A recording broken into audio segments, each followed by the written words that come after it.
오늘은 예수 그리스도의 이름을 믿는 자로 주제로 말씀을 나눠볼까 합니다.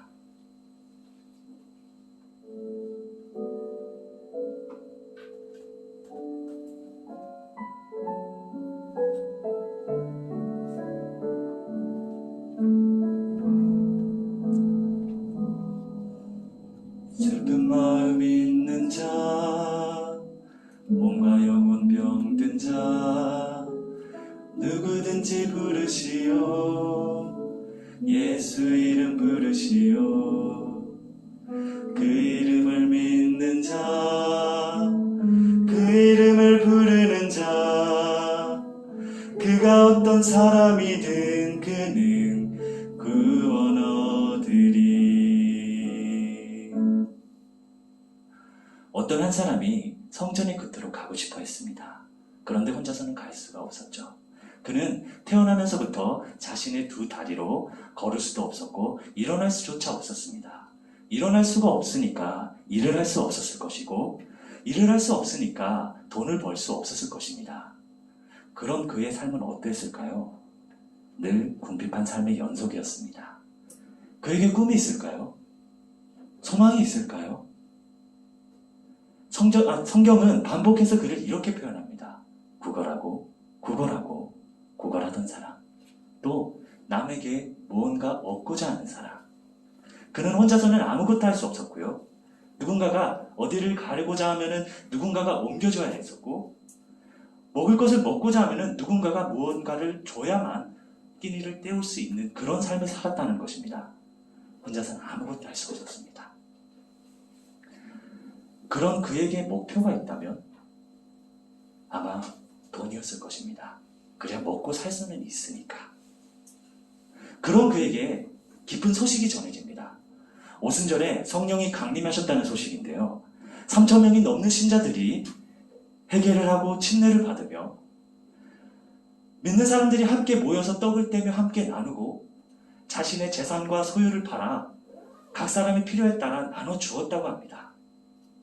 그렇다면 이 사람들을 만나기만 하면, 나면서부터 걷지 못한 이 사람도 이 사람들을 만나고 그 공동체에 들어가기만 하면 자신의 필요를 얻을 수 있다는 결론이 내려집니다. 그래서 그들을 만나고 싶어 했을 것입니다. 그럼 어디 가면 만날 수 있을까요? 성경에는 이렇게 기록되어 있습니다. 그들이 날마다 성전에 모이기를 힘썼느니라. 그러면 성전에 가면 그들을 만날 수 있다는 거죠.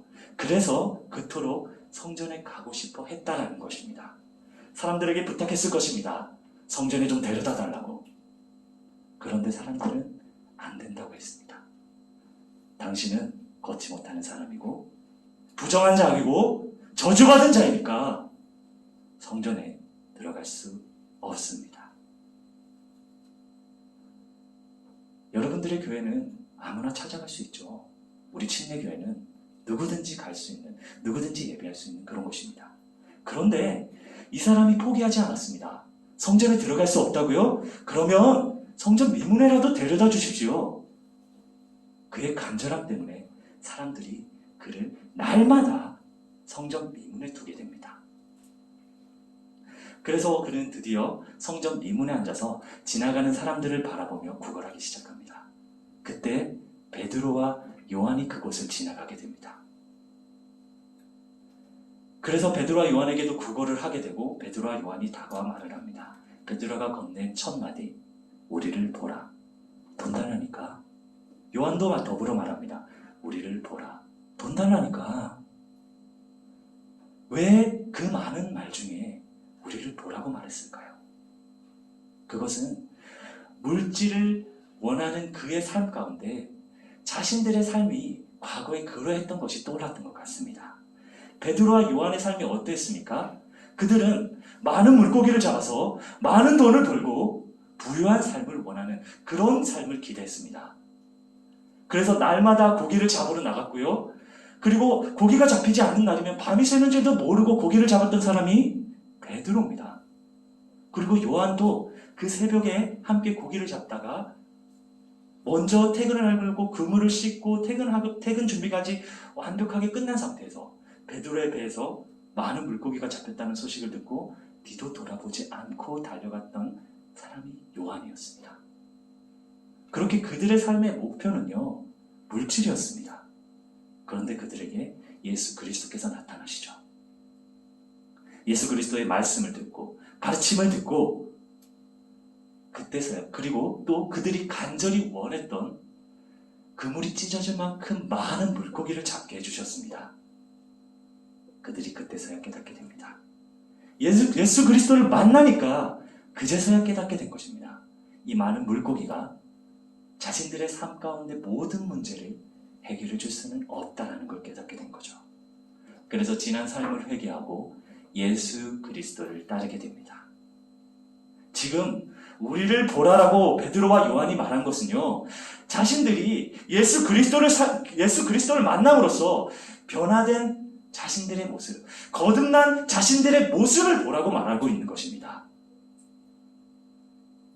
이제 거듭난 베드로가 그에게 말을 합니다.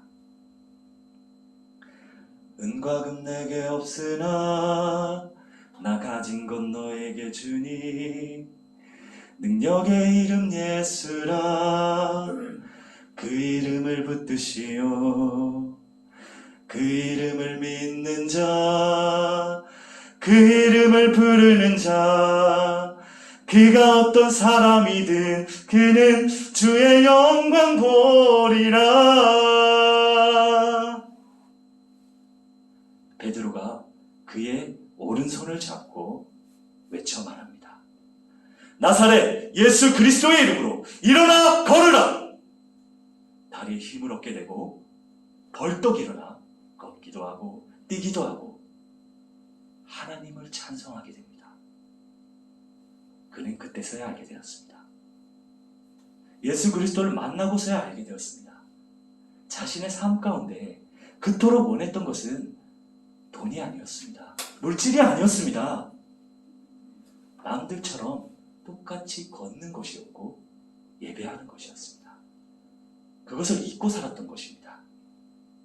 예수 그리스도의 이름을 듣고서야, 그때서야 잊고 살았던 그것을 알게 되었다는 것입니다.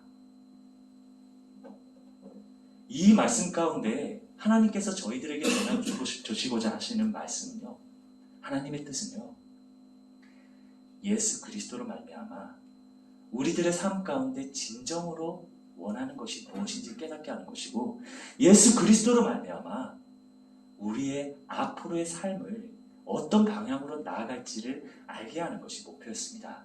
그래서 그는 어떻게 됐습니까? 예수 그리스도를 따르던 베드로와 요한의 뒤를 따라서 성전에 들어가 하나님께 예배하게 됩니다. 하나님이 원하는 것은요, 하나님을 믿고 예수 그리스도로 말미암아 하나님을 믿고 하나님께 찬송하고 하나님께 예배하는 삶을 우리에게 전하고 있다는 것입니다. 여러분들이 주간에 열심히 각자의 위치에서 열심히 일하시는 동안 저희는 학교에서 공부를 하고 또 예배를 드립니다. 이번 화요일에 대학 예배 채플 때 귀한 말씀을 이렇게 듣게 되었는데요. 목사님께서 이런 말씀을 주셨습니다. 우리에게 하나의 저울이 있다면, 양팔 저울이 있다면 한쪽에는 말씀을 올려놓고 다른 한쪽에는 나를 올려놓고 그 말씀에 빗대어서 나의 모습을 봤을 때 부족한 것을 발견하고 그것을 기도하는 것이 기도의 원리다. 되게 귀한 말씀이죠. 그때 정말 많은 학생들이 감동을 받았던 것 같습니다. 저도 그랬습니다. 그런데 여러분, 저를 한번 보십시오. 여기서 있는 저를 한번 보십시오. 저는 여러분들처럼 모태신앙도 아니고요, 어려서 주일학교도 제대로 나오지 못한 그런 사람이었습니다. 그런 제가 이 양팔 저울에 말씀에 빗대어 저를 올려놓고 기도로서 문제를 해결한다? 나를 변화시킨다? 제가 저를 아는데요, 택도 없는 소리입니다. 24시간 365일 기도만 내내 한다고 해도 될까 말까 합니다. 그런 저에게 하나님의 말씀이 들어오고 예수 그리스도를 알게 하시고 세례를 받으며 물리적으로 성령님께서 찾아와 주셨습니다. 그제서야 예수 그리스도를 믿고 하나님을 믿는 사람이 되었습니다. 그런데 하나님은 저에게 믿는 자를 남겨두지 않았었어요.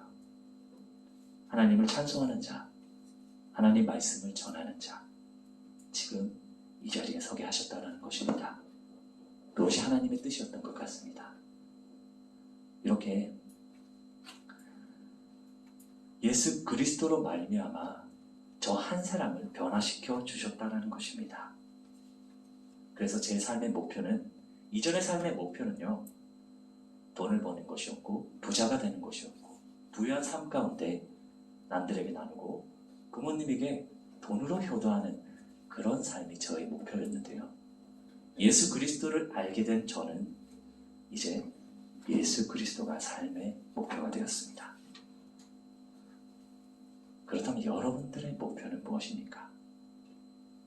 오직 예수 그리스도 맞습니까? 기도하겠습니다.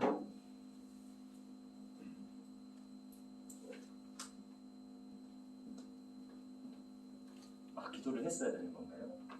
죄송합니다.